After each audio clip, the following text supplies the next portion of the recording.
Պարոն Կարապետյան, իշխանությունները խոսում են, որ պատրաստ են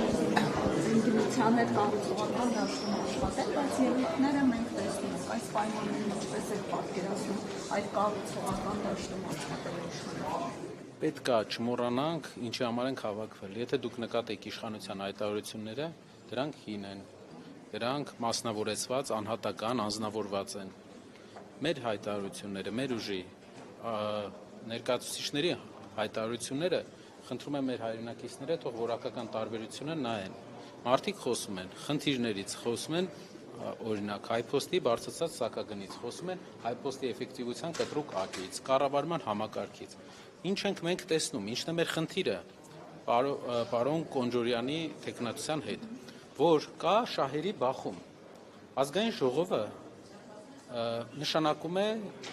կառավարություն, որտեղ աշխատում է նախարարը բարձր տեխնոլոգիաների, որի տակ կա հայփոստը։ Վերահսկողության մեխանիզմը ազգային ժողովը պետք է վերահսկեր, որ մի կետով 80% չբարձրացնեին սակագինը։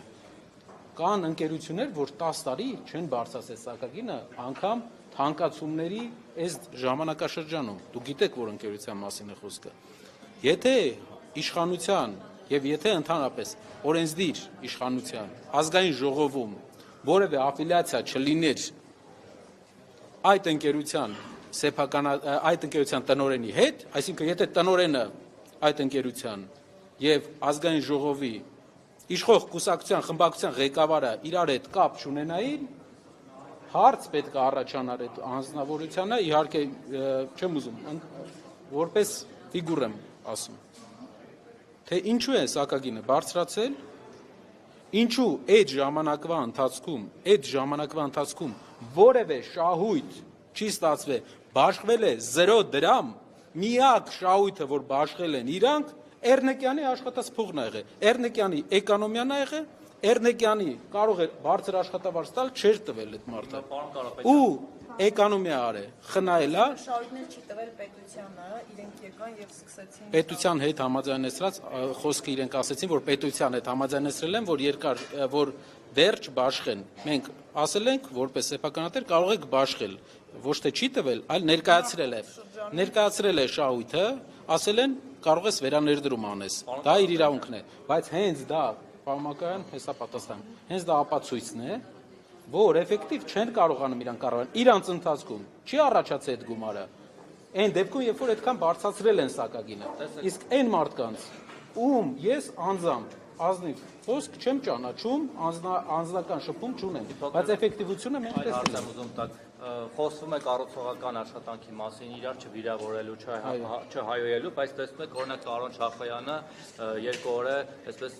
սադրում է սուր ելույթներ ունենում, հիշեցնում է ձեր հետ կապված ինչ-որ դրվագներ։ Հիմա դուք պատասխանում եք սրան նույն ոճով պատասխանել կամ ոնց եք արձագանքում, ու ոնց եք գնահատում Ռուբինյանի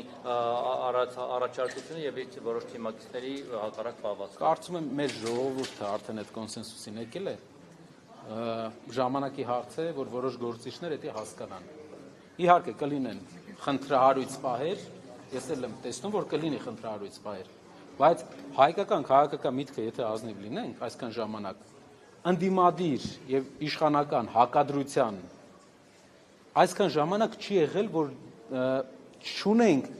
մենք օրակարգում չի եղել քաղաքակիրթ հակադրության օրակարգ դեռ։ Այսինքն մեր քաղաքական միտքը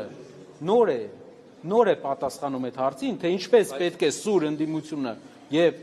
իշխանությունը, որը էֆեկտիվ չէ մեր կարծիքով, իրար հետ շփվեն առանց մարդկանց հիասթափեցնելու իրենց լեքսիկոնի համար։ Մեր ժողովուրդը բոլոր մեր այցելությունների ժամանակ ազգային ժողովից երբ հարցրել ենք, ասել են այդ խոսույթ չի, մեր երեխաներն են նայում, դա մեր երկրի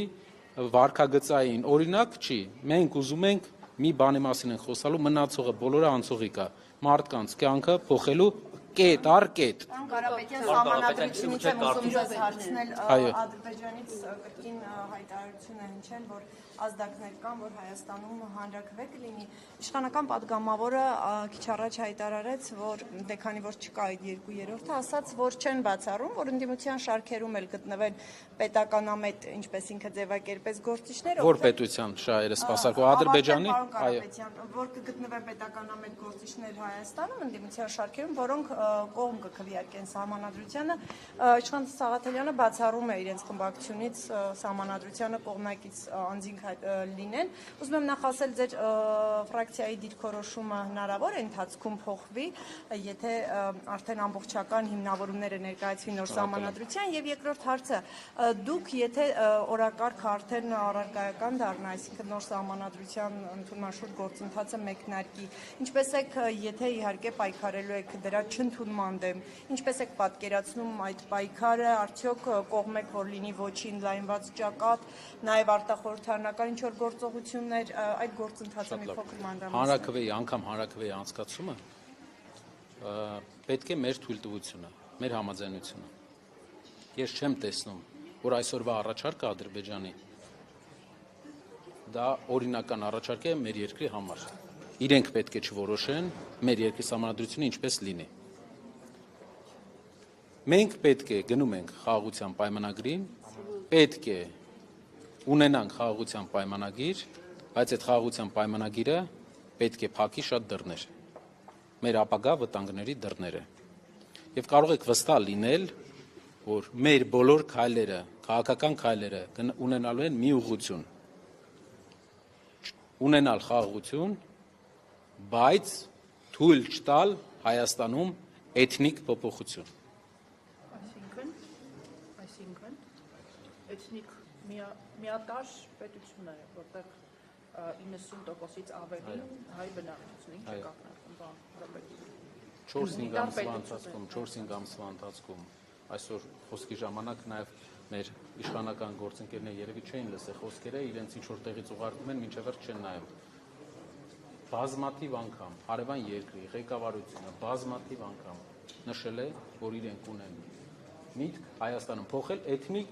ժողովրդագրական վիճակը։ Դուք չեք տեսնում դա։ Այդ սահմանադրությունից դուք չխոսեցիք, պարոն Կարապետյան։ Մեկնաբանում եմ այնպես, որ իրենց երկրի առաջնորդը 4 ամիս առաջ, մի քանի ամիս առաջ, կարող է արդեն անցել է 4 ամիսը, հայտարարել է, որ իրենք ցանկանում են վերադառնալ Հայաստան, իրենց ասելով վերադառնալ, բայց իրենք այստեղ չեն եղել։ Եվ այդ իսկ պատճառով մենք տեսնում ենք, որ այդ մարդկանց ծրագիրը երեք էլ հայտարարեցի, եթե դուք ուշադիր լինեք, Ադրբեջանի կրթության նախարարը, դասագիրք գրողը, երեխեքին մեծացնում են այդ դասագրքերով, ասում է, որ Արևմտյան Ադրբեջանի թեզը մեր ապագա ազգային ինքնագիտակցության մի մասն է լինելու։ Այսինքն դուք 3 միլիոն ժողովուրդ է ապրում եւ Ադրբեջանը մտադիր է մեր երկրի էթնիկ կազմը փոխել, դուք էլ ակնարկում եք 300,000 ադրբեջանցիների վերադարձի մասին։ Մենք չենք ակնարկում, մենք ասում ենք, որ իրենք հայտարարում են այդ թեզը։ Դուք մեջբերում եք եւ ասում եք էթնիկ կազմը փոխելու մասին, բայց փակագծերը չեք բացում։ Դուք ակնհայտորեն նկատի ունեք թեզը, որ 300,000 ադրբեջանցիներ վերադառնալու են։ Բացեմ թեզը, որ իրենք ցանկանալու են Հայաստանում քիչ, ինչպես նշել եմ, դա կլինի տարիների ընթացքում, կգան ֆինանսական ռեսուրսներով, կսկսեն գնել հողատարածքներ, կսկսեն գնել տներ, մեկին ավել գումար կտան, կսկսեն գնել։ Մենք չունենք օրենք, որը սահմանափակում է իրենց կողմից ստեղծված ընկերությունը ինչքան գույք կարա գնի, ինչքան չէ։ Մեր առաջարկը ապրեք, դրա համար մի հատ առաջարկ, Հակա Սաֆարովյան օրենքը մենք կարողանանք Հայաստանում գործարկենք, ինչ վերաբերում է սահմանադրության հետ կապված, դուք վստահ եղեք Հայաստանում այնպիսի խաղաղության ենք գնալու, որ հարևան ոչ մի երկիր որևէ ձև Հայաստանի ժողովրդագրական վիճակին ներքին գործերի խարդվելուն հնարավորություն չի ունենալու։ Սահմանադրության համար ոչի ճակատ է լինելու։ Սկսում է խմբակցության նիստը ազգային ժողովը պետք է քվեարկի, ազգային ժողովը անդիմությունը չի քվեարկի։ Ինչին։ Սա նոր սահմանադրությանը թե դուք բացառում եք։ Ադրբեջանի, նայեք, կարևոր հարց է։ Ադրբեջանի կողմից առաջարկող սահմանադրությանը չի լինի մեր կողմից որևէ դրական վերաբերմունք։